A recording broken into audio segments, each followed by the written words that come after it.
Les canapés, Voltron et Sofa, Authentica Qualita. Et voilà, qualité authentique, vérifiez disponibilité, conditions au magasin. Sécurité humaine, formation professionnelle, accueil. Décidez d'agir avec Fiducial Sécurité, l'expert français de la sécurité privée, présent. Les vraies voix qui font bouger la France. Frédéric Brindel pour l'emploi avec Jérôme Laverny et les entrepreneurs. Bonsoir, les vraies voies de l'emploi. Tout nous amène à cette question. Le Covid a changé la donne sur le présentiel au travail. La situation économique entraîne des pénuries de main-d'œuvre. C'est l'objet de notre émission. D'ailleurs, c'était l'objet de notre émission la semaine passée. Comment est-ce possible, le taux de chômage en France étant ce qu'il est, que les entreprises peinent à trouver leur personnel? Alors donc, question, nous y venons aujourd'hui. Faut-il révolutionner les ressources humaines? Nous avons une référence dans le domaine, Benoît Serre, DRH de L'Oréal France et vice-président délégué de l'Association nationale des DRH. Bonsoir Benoît Serre. Bonsoir. Vous êtes l'invité de Jérôme Laverny, le directeur général des missions emploi du réseau national des missions emploi. Bonsoir cher Jérôme. On a finalement un feuilleton, je disais la semaine dernière, c'était la problématique du recrutement. On y est. Parlons de la DRH, le point de vue de la DRH. Tout à fait, on a un feuilleton qui remonte loin et à la fois de façon très proche. Il y a 3 ans à ce micro de cette même antenne, nous avons accueilli Juliette Funès avec laquelle nous sommes entretenus sur le thème du télétravail pour constater précisément que les avancées étaient lentes et que le chantier était encore vaste. Une crise de sanitaire plus tard, les circonstances ont imposé les évolutions, accompagnées non pas tant seulement par les pouvoirs publics, parce que les pouvoirs publics ont donné des préconisations certes pendant la crise, mais relayées, intensifiées et gérées ensuite par les entreprises. C'est vrai que la semaine dernière, on a parlé des pénuries de recrutement. Et pour revenir sur l'émission immédiatement précédente avec Philippe David, présageant des problèmes que nous allons rencontrer peut-être. Pour la sécurité pas. Sur les Jeux Olympiques, oui, c'était tout à l'heure, on en a parlé, effectivement. Il y a fort à parier, en tout cas moi, malheureusement, j'ose l'augurer, sans vouloir être de mauvais augure, que pour les Jeux Olympiques, on va avoir de gros problèmes, et notamment de recrutement, qu'il y a aujourd'hui des entreprises qui se trouvent dans cette même situation, de celles qui avaient décroché le marché au JO de Londres, et qui, à quelques jours du démarrage des JO, a tiré la sonnette d'alarme pour opérer un relais par l'armée. Bref, parce que cette choses... question de la sécurité, Jérôme, je vous interromps, mais elle est bien sûr gérée par nos forces de l'ordre traditionnelles, mais également par de nombreuses entreprises privées qui vont avoir du mal à recruter. On va tous le voir dans les aéroports très prochainement au départ. On va voir qu'il manque déjà beaucoup de monde pour la sécurité. Tout à fait. Beaucoup de choses donc se passent. C'est pas tant seulement un petit hommage à Benoît Serre, à L'Oréal, de manière générale, et puis de manière encore plus générale au club Landois, sur un thème qui m'est très cher, vous le savez, depuis 2014, à savoir l'emploi des seniors, qui a souffert d'une double indifférence, une indifférence au carré, non pas tant seulement par un désintérêt total et à la fois des pouvoirs publics et du discours et de l'action politique, mais aussi d'une hystérie en contrepoint sur tout un tas de mesures jeunistes. On va lui poser des questions, justement, Benoît Serre. Moi, j'en ai pas mal. D'un plan d'urgence sur l'emploi qui est baptisé quand même un jeune, une solution. Et moi, j'aurais bien préféré davantage qu'un petit chauve, une solution m'aurait bien davantage convenu. Alors là, il est bien heureux de s'apercevoir. C'est joli. Oui, il est bien heureux de s'apercevoir que beaucoup d'entreprises ont pris à bras-le-corps le sujet. Ouais. Et Benoît Serre en fait partie avec ce club landois. Et je veux croire dans la perspective de ce club landois, on parle de perspective et de changement de ressources humaines, que ça y est, le travail est fait, le chantier est accompli et que désormais, on comprendra que s'il s'agit de s'occuper de la réforme des retraites, il faut antérieurement mettre son nez dans celui de l'emploi des seniors. Bref, beaucoup de choses se passent. C'est aujourd'hui le sujet de notre émission, à savoir qu'est-ce qui s'est passé avec la crise sanitaire, qu'est-ce qu'il se passe aujourd'hui et qu'est-ce qu'il va s'avérer dans les mois à venir. Et nous avons une sacrée responsabilité. Je vous imagine, vous, les auditeurs de Sud Radio, en disant « Ah, justement, ils ont un DRH. Nous, on est souvent en relation avec le nôtre. On a des questions à lui poser. On a peur d'être vieux. On a peur... » Oui. Bon, déjà sur la pénurie de recrutement, cher Benoît Serre, encore une fois, merci d'être avec nous. Il y a déjà une question des nouveaux critères, en fait. Nouveau contexte. C'est vrai qu'on a un contexte, la crise sanitaire, on l'a évoqué, elle a accéléré des tas de tendances qu'on connaissait déjà, mais qu'on voulait pas traiter parce qu'on n'avait pas de pression pour les traiter, en fait. Ça vaut pour les seniors, ça vaut pour d'autres sujets. Donc, sur le pénurie de recrutement, moi je dirais qu'il y a deux causes, enfin, il y a plein de causes, mais il y a deux causes principales. Il y a des causes conjoncturelles, une reprise économique que personne n'attendait, et donc un besoin de recrutement considérable dans les entreprises, qui se continue malgré la crise, malgré le pouvoir d'achat. C'est plutôt une bonne nouvelle. Combien de temps ça va durer, on verra. Et ça, on le rappelle, donc c'est le confinement général, donc baisse de l'activité, puis vite ça repart, donc Exactement. on doit aller vite, et là ça ne suit pas. Et puis c'est parti beaucoup plus vite qu'on l'imaginait. Si vous vous souvenez bien, tout le monde imaginait pour septembre 2021 une crise sociale épouvantable, etc. Finalement, ça s'est pas passé. C'est une bonne nouvelle. Donc là, c'est conjoncturel. Ça, c'est très conjoncturel. Mais structurellement, on constate que vous avez des tas de métiers qui ne sont pas enseignés. On sait très bien, par exemple, qu'il n'y a pas assez d'ingénieurs par an qui sortent en France des écoles. Ça n'a pas été anticipé. Donc il va falloir traiter ça. C'est un peu comme le numéro exclusif des médecins, ça ne va pas se régler en 2 ans. Par contre, il faut s'y attaquer tout de suite. Par contre, sur la partie conjoncturelle, s'ajoute à la croissance de demande une inversion du système, autrement dit un marché d'employeurs qui devient un marché d'employés, et un changement des critères de choix par les candidats du fait de la crise Covid. Le sens au travail, c'est pas nouveau. L'engagement environnemental, la proximité, les conditions de travail, notamment, vous l'avez évoqué, le télétravail. Moi, je peux vous dire, comme DRH, que c'est quasiment la première ou au moins la deuxième question que j'ai. C'est quoi votre modèle de télétravail? C'est rentrer dans la tête des gens. Alors attention là-dessus, ça ne concerne que 40% des postes en France maximum à ce jour. Alors, sachant que vous êtes dans un groupe, donc on le rappelle, L'Oréal, qui est peut-être amené à développer toute une activité de télétravail, je pense notamment à vos cols blancs, mais vous avez une partie peut-être aussi de gens qui travaillent dans les laboratoires, qui doivent être au contact, peut-être des produits, et là c'est un peu plus difficile à mettre en place. Oui, donc vous avez les deux visions. Exactement. Chez L'Oréal France en particulier, on a un accord de télétravail jusqu'à 2 jours par semaine pour les gens qui le peuvent, c'est-à-dire 50% d'effectifs à peu près. Et puis après, vous avez les usines, les centrales de distribution qui, eux, n'y ont pas accès. Donc voilà, c'est comme ça. Pour le moment, ça se passe plutôt bien. On a limité à 2 jours. Et d'ailleurs, on a dit dans l'accord jusqu'à 2 jours. Parce que je me méfie beaucoup de l'injonction au télétravail. Tout d'un coup, ça devient obligatoire d'en faire. Vous avez des gens qui disent, mais moi, je suis pas intéressé. Merci, je suis très content là où je suis et tout va bien. Donc le vrai sujet, c'est pas le télétravail, pas le télétravail. Le vrai sujet auquel on est confronté, c'est comment on réorganise le travail pour donner plus de souplesse et plus de liberté d'organisation sans nuire au collectif. Et ça, c'est un nouvel équilibre à trouver qui est pas facile.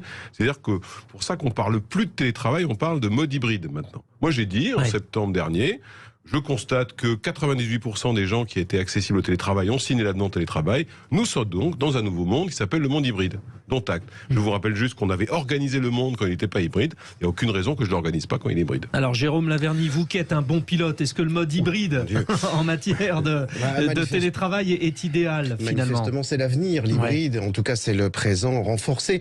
3 petits commentaires. Oui, effectivement, c'est un détail, mais il y a eu une conjonction sur l'aspect conjoncturel. Il y a eu un goulot d'étranglement calendaire en fait, puisque le déconfinement a eu lieu juste avant l'été, où on s'imaginait que les gens n'allaient pas partir en vacances, ce qu'ils se sont précipités à faire, bien entendu, avec la nécessité impérieuse de déclencher des recrutements qui n'avaient pas été anticipés, qu'on avait annoncé aussi à cette antenne, à ce moment de reprise, et là ça a été l'explosion totale et la révélation au grand jour. Ce qui caractérise aujourd'hui la situation actuelle, c'est que tous les secteurs, tous les métiers sont touchés.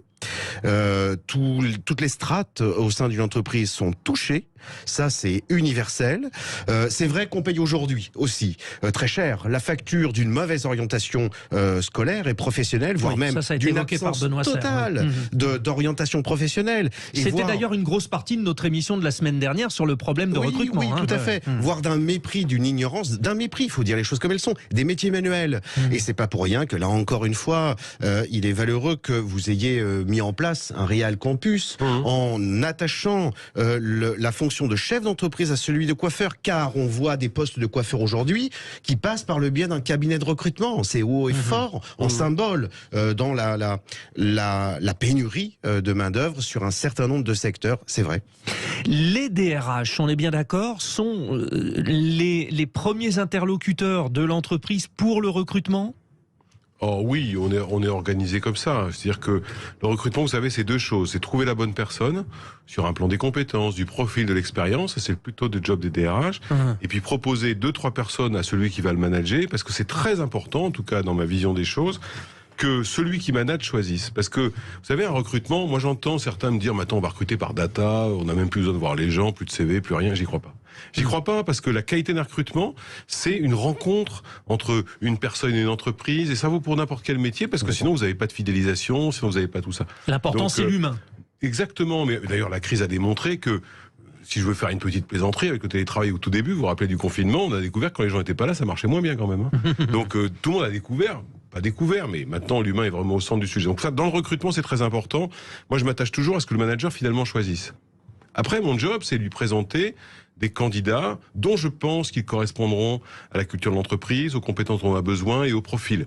Ça, c'est pour une partie des recrutements. Les autres recrutements, il y a le manager qui dit oui, mais ça repasse chez moi quand même pour être sûr que c'est une bonne idée, et puis on y va comme ça. Donc le casse-tête, c'est pour vous, on est bien d'accord. Le casse-tête, c'est un casse-tête partagé. Ça fait rêver L'Oréal, c'est une grande marque. C'est une très belle marque. Et pourtant les gens hésitent ou pas? Non, vous savez, L'Oréal, c'est une très belle marque, très attractive, mais elle n'est pas sur une île déserte, et donc elle est confrontée à d'autres sujets, la critérisation, la localisation, le fait que je veux savoir ce qui va m'arriver dans les années qui viennent, ça on le fait plutôt pas mal. Et puis, il faut reconnaître que depuis assez longtemps maintenant, même si nous on ne le constate pas dans les chiffres, il y a une désaffection pour les grandes entreprises, dont on a l'impression que c'est assez inhumain, assez numéroté, que voilà.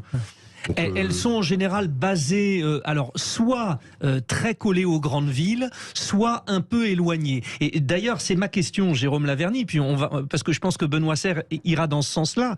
Le télétravail est devenu nécessaire à cause de la Covid.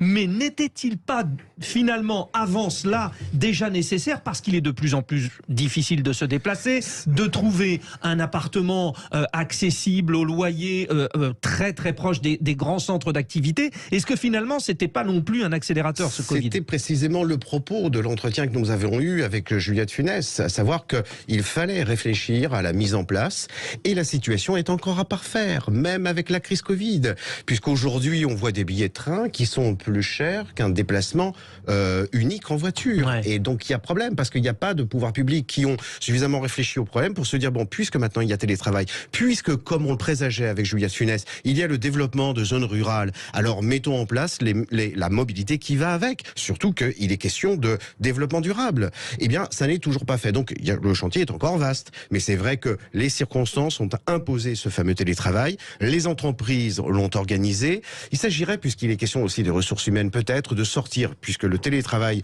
permet de lever le voile sur cet aspect-là, sur cette espèce de dichotomie entre les pouvoirs publics d'un côté, politiques d'un côté, et les entreprises de l'autre. Bref, en somme, entre des gentils d'un côté, et puis des méchants qui gagnent plein de sous. Parce que c'est pas très bien ce manichéisme, et lorsque ça se met dans certains esprits, ça laisse germer des petites choses qui, lorsqu'elles apparaissent sous l'égide d'un sens du travail, prêtent à beaucoup de confusion. Surtout, ça met l'État dans cette espèce de position de juge qui dictamine des leçons de morale et des entreprises, et l'État étant une entreprise, il s'agirait déjà qu'il s'en octroie à lui-même. Et qu'il sache aussi gérer tout cela. Sur la mobilité, on l'a dit, des exemples concrets, les déplacements en train, c'est vrai qu'ils coûtent cher. Benoît Serre, j'imagine qu'un grand groupe comme L'Oréal organise ce système. Alors, bon, pour ceux qui sont sur Paris, le fameux Pass Navigo, etc. Oui, mais vous avez des antennes un peu partout. Il faut se dire que les grands groupes peuvent le faire, mais peut-être que des entreprises un peu moins ambitieuses auront du mal à gérer en disant vous êtes une partie chez vous, là on vous prend une partie de vos déplacements, c'est compliqué. Alors, il y a plusieurs choses. Là, c'est plutôt au nom de la NDRH, parce que moi, j'ai la chance avec la NDRH. C'est pour ça qu'on a de la chance de vous avoir, surtout parce que vous avez ces deux casquettes. Les entreprises, c'est une chose. Même si, pour rebondir sur ce que disait Jérôme Laverny à l'instant, vous savez, pour la crise Covid, il y a une enquête qui a été faite qui démontrait que la confiance des salariés pour les aider à sortir de ce truc-là, c'était vers leurs entreprises, pas vers l'État. C'est quand même très nouveau comme impression. Sur votre question, d'abord, le télétravail régulier, massif, est d'abord une affaire de grande ville. Il faut regarder. En province, quand vous mettez 10 minutes pour aller de chez vous à votre bureau, vous n'avez pas vraiment de raison d'être en télétravail. Donc ça, c'est un premier phénomène. Deuxième phénomène, oui, bien sûr, les histoires de mobilité durable, mais ça, on ne peut pas agir tout seul. Parce qu'il n'y a que les grandes boîtes qui peuvent le faire. Voilà. Et les petites boîtes, elles ne peuvent pas le faire. Et donc, je pense que l'État, pour le coup, devrait se saisir d'une question de rééquilibrage. Mais ça, vous l'avez dans plein de sujets, en fait. Je regardais l'intéressement participation. 50% des salariés en bénéficient. Mais c'est les grandes boîtes qui le font. Voilà. Il faudrait que... Alors, j'ai vu que c'était dans les projets du candidat élu, on verra ce qui va se passer. Mais tous ces sujets-là, je pense que l'État devrait se saisir, avec nous d'ailleurs, de comment on rééquilibre entre petites et grandes. Parce que sinon... La fameuse loi sur le pouvoir d'achat qui doit sortir prochainement. En fait, vous avez déjà une distorsion qui est en train de se créer entre ceux qui peuvent télétravailler et ceux qui ne peuvent pas. Si en plus vous rajoutez une autre distorsion entre les petites et les grandes, vous allez créer une société fracturée du travail, et ça ne va pas nous aider pour l'avenir. Donc c'est pour ça que c'est autant de sujets qu'il faut réussir à adresser et qui nécessitent, et je rajouterai un point à Jérôme Laverny d'ailleurs, qui nécessite certes une action des pouvoirs publics, mais également une action des partenaires sociaux. Parce que ces choses-là ne se feront pas sans les trois acteurs de l'emploi que sont l'entreprise, les partenaires sociaux et l'État. Sur 15 secondes, Jérôme, avant de passer à l'autre pour partie. laisser un suspense à notre pause, piste passionnante que celle de la collaboration entre les petites et les grandes entreprises. Et là, encore une fois, votre campus L'Oréal, c'est précisément le fil rouge. Vous pouvez lancer un CFA. Bien sûr. Vous avez les moyens de le faire, comme aucun petit salon de coiffure en a la possibilité. Mais c'est bien en soutien de ces salons de coiffure que votre CFA a vocation à travailler. Et oui, il y a des liens à mettre en place en étant intelligent. C'est évidemment le cœur du problème. Qui n'exclut pas la responsabilité des autres acteurs. Il ne faut pas s'attendre à ce que les entreprises fassent tout. Il faut que l'État et les partenaires sociaux prennent le relais aussi. Vous restez bien sur Sud Radio, on parle notamment de la qualité de vie au travail, mais aussi de la qualité du travail. Je reprends une expression qui vous est chère, Benoît Serre, DRH de L'Oréal, qui est avec nous. À tout de suite. Idée d'agir avec Fiducial Sécurité, l'expert français de la sécurité privée, présent. Les vraies voix qui font bouger la France. Frédéric Brindel pour l'emploi avec Jérôme Laverny et les entrepreneurs. Nous en parlons tous quotidiennement. L'emploi, quel boulot? Est-ce que ça se passe bien? Comment nous perçoit-on? Et on pose les vraies questions chaque mardi soir avec Jérôme Laverny et ses équipes qui vous préparent des rendez-vous avec des questions claires, précises et avec des invités qui savent répondre. Avec nous, Benoît Serre, DRH de L'Oréal France, vice-président délégué de l'Association nationale des DRH. Merci encore d'être avec nous. Je vous cède la parole, Jérôme Laverny, avec cette question donc, qui est les questions de départ de l'émission. Faut-il révolutionner les ressources humaines? Et faut-il révolutionner aussi l'idée comme quoi, quand on va voir notre DRH, on a peur dès qu'on a passé les 45 ans en se disant, est-ce que quand je rentre dans son bureau, je ne suis pas ressorti avec un coup de vieux de 40 ans en me disant, je ne sers plus à rien? Oui, mais c'est pour reprendre ce que je disais avant la pause, trêve de position des pouvoirs publics et politiques jouant les inquisiteurs et les donneurs, les redresseurs de tort, à dire aux entreprises, il vous faut tel quota de telle personne et tel quota de telle autre. Ce sont les entreprises qui, très récemment aujourd'hui, ont impulsé un mouvement de sensibilisation à l'adresse de l'emploi des seniors, qui permettra donc de passer d'un plan réduit à un jeune, un senior, à un plan ses talents, à un public un petit peu différent. Donc toutes les entreprises, Jérôme, vous nous rassurez, parce que j'ai pas l'impression que toutes les entreprises quand même le font. Non, bien sûr, mais bien sûr qu'il y aura toujours des entreprises qui par-ci par-là auront mais comme sur tous les sujets. Mais en tout cas, ce dont il faut sortir assurément, d'abord, ce sont des programmes électoraux, mais ça y est, c'est fini. Mais alors, c'est surtout de cette dichotomie, de ce manichéisme avec des bons et des gentils et des méchants de part et d'autre. Non, il y a collaboration. Benoît Serre le disait aussi, il faut étendre cette collaboration de façon beaucoup plus large aux trois acteurs, aux syndicats, aux entreprises, aux gens, mais réfléchir pour agir, non pas simplement pour parler, pour se concerter, pour faire des réunions, mais autour d'une table, se borner à manger et se lever pour ensuite faire quelque chose de concret, de sonnant et trébuchant. Et ça, il y a des choses qui se dressent devant nous. Benoît Serre, dites-nous la vérité sur Sud Radio, s'il vous plaît. Est-ce que, avec vos amis de l'Association nationale des DRH, vous commencez à vous dire, mais en fait, on a besoin des anciens? Vous le dites? Alors en fait, on se le dit depuis longtemps. Parce que si vous reculez un peu, en fait, on a commencé à se saisir du sujet vraiment officiellement en 2017, puisqu'on avait proposé la création d'un index senior sur le modèle de l'index Pénicaud, qui était sorti à peu près à la même époque, etc. Bon. Le nom du ministre, donc. Voilà, ça avait donné lieu à un rapport qui doit caler une armoire quelque part, mais qui était assez intéressant. Et on est revenu sur le sujet 10 fois en disant, d'abord, la France est un mauvais élève de l'Europe. Ensuite, ce n'est pas normal que finalement, en luttant contre toutes les discriminations du monde, et on a raison de le faire, on ne lutte pas contre celle-là qui est la première discrimination à l'embauche. enfin que c'est un problème sociétal et pas un problème économique. Parce que quand un senior de 58, 59 tombe au chômage, il est souvent aidant, donc ça pose un problème à ses propres parents. Il aide aussi ses enfants pour se loger, pour faire des études ou n'importe quoi. Donc ça touche 3 générations. Donc c'est un sujet politique dans le bon sens du terme. Et puis le troisième élément sur lequel on était avancé, c'est que vous savez qu'en France, par le biais du croisement de différents textes, parce qu'aucun texte ne le dit, on est senior à 45 ans.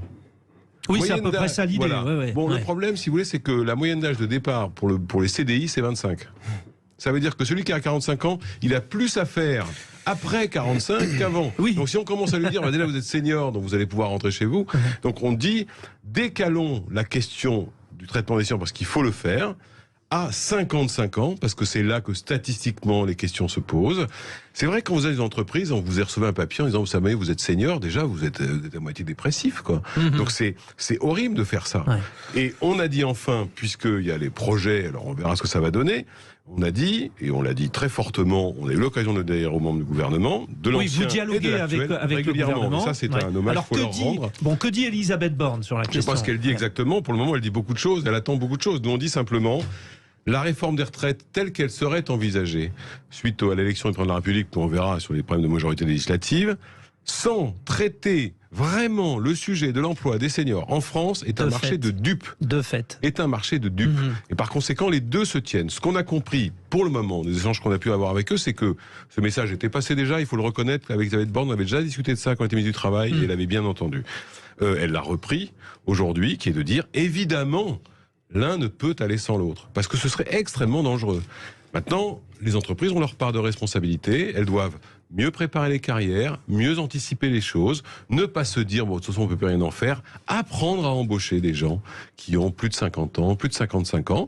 Ça, c'est très important, et c'est pour ça, d'ailleurs, que vous l'avez cité, L'Oréal a lancé avec le Club Landois un manifeste sur les 50 et plus, et on a emmené avec nous plein d'entreprises qui nous ont suivis, parce qu'on a pris des engagements, en disant, maintenant, on peut rester chez L'Oréal, c'était le cas avant, mais c'est un vrai engagement public. Et pour reprendre une question que vous avez posée tout à l'heure, si les grandes entreprises, pour le coup, ne s'engagent pas sur ces combats-là, alors personne ne le fera. Ah oui, ça c'est Elles sûr. doivent montrer l'exemple. Jérôme Laverny. Deux choses très rapidement. Tout d'abord, il y a encore du chemin à parcourir, car le ministre du Travail a annoncé récemment une prolongation des aides à l'apprentissage, et c'est bien heureux, sauf que celle-ci ne concerne que les moins de 29 ans. Et que double peine, c'est passé dans l'indifférence la plus totale. La sénatrice Dominique Vérien et moi-même avons saisi le ministre du Travail. Fermons cette parenthèse-là, mais... Ouais, mais c'est très important, ça. Mais c'est du concret. En fait, ça, c'est du concret.